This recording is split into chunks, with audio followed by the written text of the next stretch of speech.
দুপৰীয়াৰ আঞ্চলিক বাতৰি পঢ়িছো বৰ্ষাপ্ৰিয়া দত্তই। প্ৰধানমন্ত্ৰী নৰেন্দ্ৰ মোদীয়ে আজি আকাশবাণীৰ মন কী বাত অনুষ্ঠানৰ যোগেদি দেশ বিদেশৰ জনসাধাৰণৰ সৈতে মত বিনিময় কৰে।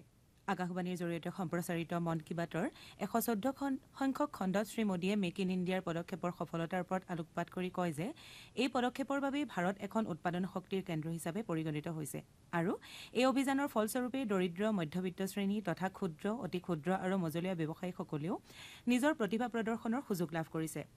ভোকেল ফৰ লোকেলৰ পোষকতা কৰি তেওঁ কয় যে এই অভিযানৰ জৰিয়তে দেশৰ বৃহৎ উদ্যোগসমূহৰ লগতে ক্ষুদ্ৰ উদ্যোগসমূহৰো অৱদান অন্তৰ্ভুক্ত কৰি ৰপ্তানি বৃদ্ধি আৰু প্ৰত্যক্ষ বিনিয়োগৰ দৰে দিশসমূহৰ ওপৰত গুৰুত্ব আৰোপ কৰা হৈছে।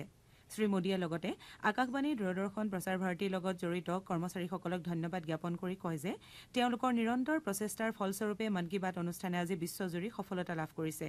তেওঁ টিভি চেনেল, ছপা মাধ্যম তথা ইউটিউবাৰসকলকো এই অনুষ্ঠানৰ সফল সম্প্ৰচাৰণৰ বাবে ধন্যবাদ জ্ঞাপন কৰে। ৰাজ্যৰ কেইবাখনো জিলাত আজি অনুষ্ঠিত অসম প্ৰত্যক্ষ নিযুক্তি পৰীক্ষাত মুঠ 7,34,080 পৰীক্ষাৰ্থীয়ে আবেদন কৰিছে। স্নাতক পৰ্যায়ৰ তৃতীয় বৰ্গৰ আৰু দশম শ্ৰেণীৰ উত্তীৰ্ণ প্ৰাৰ্থী চালক পদৰ বাবে এই পৰীক্ষা অনুষ্ঠিত হৈছে। ৰাজ্য চৰকাৰে এই পৰীক্ষা স্বচ্ছ আৰু নিয়াৰিকৈ অনুষ্ঠিত কৰাৰ লগতে পৰীক্ষা প্ৰক্ৰিয়াত অসাধু উপায় অৱলম্বন কৰাটো ৰোধ কৰাৰ বাবে পৰীক্ষা চলি থকা সময়ত সমগ্ৰ ৰাজ্যখনত পুৱা 8:30 বজাৰ পৰা বিয়লি 4:30 বজালৈ মোবাইল ইণ্টাৰনেট সেৱা কৰ্তন কৰিছে। উল্লেখযোগ্য যে আজি পুৱা 9 বজাৰ পৰা দুপৰীয়া 12 বজালৈ স্নাতক পৰ্যায়ৰ তৃতীয় বৰ্গৰ পৰীক্ষা অনুষ্ঠিত হৈছে। আনহাতে দিনৰ 1:30 বজাৰ পৰা বিয়লি 4:30 বজালৈ চালক পদৰ পৰীক্ষা অনুষ্ঠিত হ'ব।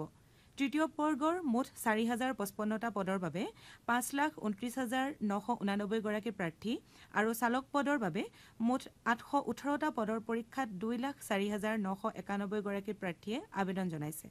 পৰীক্ষা নিয়াৰিকৈ অনুষ্ঠিত কৰাৰ বাবে প্ৰশাসনৰ তৰফৰ পৰা যাৱতীয় সকলো ব্যৱস্থা গ্ৰহণ কৰা হৈছে। বিশ্ব ঐতিহ্য ক্ষেত্ৰ কাজিৰঙা ৰাষ্ট্ৰীয় উদ্যান পৰ্যটকৰ বাবে পৰহিলৈ মুকলি কৰা হ'ব। ইয়াৰ বাবে ৰাষ্ট্ৰীয় উদ্যান কৰ্তৃপক্ষই সকলো প্ৰস্তুতি সম্পূৰ্ণ কৰি তুলিছে। প্ৰথম অৱস্থাত পৰ্যটকসকলৰ বাবে কেৱল জীপ ছাফাৰীৰ ব্যৱস্থা থাকিব। অহা 1 নৱেম্বৰৰ পৰা পৰ্যটকসকলে হাতী ছাফাৰীৰ সুবিধা লাভ কৰিব। কাজিৰঙা ৰাষ্ট্ৰীয় উদ্যান কৰ্তৃপক্ষই ইতিমধ্যে ৰাষ্ট্ৰীয় উদ্যানৰ ভিতৰ ভাগৰ বাটপথসমূহ মেৰামতি কৰাৰ লগতে জীপ চালকসকলকো প্ৰশিক্ষণ প্ৰদান কৰিছে। ইতিমধ্যে কেইবালানিও প্ৰশিক্ষণ কাৰ্যসূচী সমাপ্ত হৈছে। 1 অক্টোবৰত উদ্যানখনৰ কাজিৰঙা বনাঞ্চল, বাগৰি বনাঞ্চল আৰু বুঢ়াপাহাৰ বনাঞ্চলৰ কিছু অংশহে পৰ্যটকৰ বাবে মুকলি কৰি দিয়া হ'ব। বাটপথৰ মেৰামতি তথা আন আভ্যন্তৰীণ কামসমূহ সম্পূৰ্ণ হোৱাৰ পাছতে হাতী ছাফাৰীৰ লগতে পৰ্যটকৰ বাবে অনুমোদিত সকলো অঞ্চল পৰ্যটকে ভ্ৰমণ কৰিব পাৰিব। অসমৰ ৰিয়ান পৰাগে বাংলাদেশৰ বিৰুদ্ধে হ'বলগীয়া 3খনীয়া T20 ক্ৰিকেট শৃংখলাত ভাৰতীয় দলত স্থান লাভ কৰিছে। BCCIয়ে কালি ঘোষণা কৰা ভাৰতীয় দলটোক সূৰ্যকুমাৰ যাদৱে নেতৃত্ব দিব। উল্লেখযোগ্য যে শৃংখলাটোৰ বাবে ঘোষিত দলটোত তাৰকা অলৰাউণ্ডাৰ হাৰ্দিক পাণ্ডিয়াই স্থান লাভ কৰিছে। শেহতীয়াকৈ দাঙি ধৰা উন্নত প্ৰদৰ্শনৰ বাবে ৰিয়ান পৰাগক পুনৰবাৰ ভাৰতীয় দলত অন্তৰ্ভুক্ত কৰা হৈছে। অহা 6 অক্টোবৰৰ পৰা এই শৃংখলাৰ খেল আৰম্ভ হ'ব। গুৱাহাটী উচ্চ ন্যায়ালয়ে ৰাজ্যত উচ্চ মাধ্যমিক বিদ্যালয়সমূহৰ প্ৰধান শিক্ষক নিযুক্তিত স্থগিতাদেশ জাৰি কৰিছে। গোচৰ নিষ্পত্তি নোহোৱা পৰ্যন্ত উচ্চ মাধ্যমিক বিদ্যালয়সমূহত শিক্ষা বিভাগে প্ৰধান শিক্ষক নিযুক্তি প্ৰক্ৰিয়া আগবঢ়াব নোৱাৰিব। উল্লেখযোগ্য যে চলিত বৰ্ষৰ আৰম্ভণিতে শিক্ষা বিভাগে উচ্চ মাধ্যমিক বিদ্যালয়ৰ প্ৰধান শিক্ষকৰ নিযুক্তিৰ বাবে বিজ্ঞাপন প্ৰকাশ কৰিছিল। ৰাজ্য চৰকাৰে মজলীয়া বিদ্যালয়সমূহ উচ্চ মাধ্যমিক বিদ্যালয়ৰ সৈতে একত্ৰীকৰণ কৰে যদিও মজলীয়া বিদ্যালয়ৰ শিক্ষকসকলৰ জ্যেষ্ঠতাক শিক্ষা বিভাগে গুৰুত্ব নিদিলে। নিয়মমতে প্ৰধান শিক্ষকৰ পদৰ বাবে স্নাতক শিক্ষকৰ 10 বছৰ অভিজ্ঞতাৰ প্ৰয়োজন। কিন্তু শিক্ষা বিভাগে মজলীয়া বিদ্যালয়ৰ স্নাতক শিক্ষকসকলৰ বিদ্যালয় একত্ৰীকৰণৰ পূৰ্বে কৰা শিক্ষকতাৰ অভিজ্ঞতাক গুৰুত্ব দিয়া নহ'ল।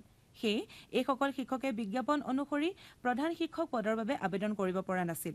এই বঞ্চনাৰ বিৰুদ্ধে বঞ্চিত স্নাতক শিক্ষকসকল গুৱাহাটী উচ্চ ন্যায়ালয়ৰ দ্বাৰস্থ হয়।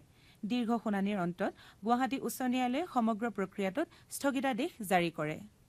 দুপৰীয়াৰ আঞ্চলিক বাতৰি ইমানতে অন্ত পৰিল।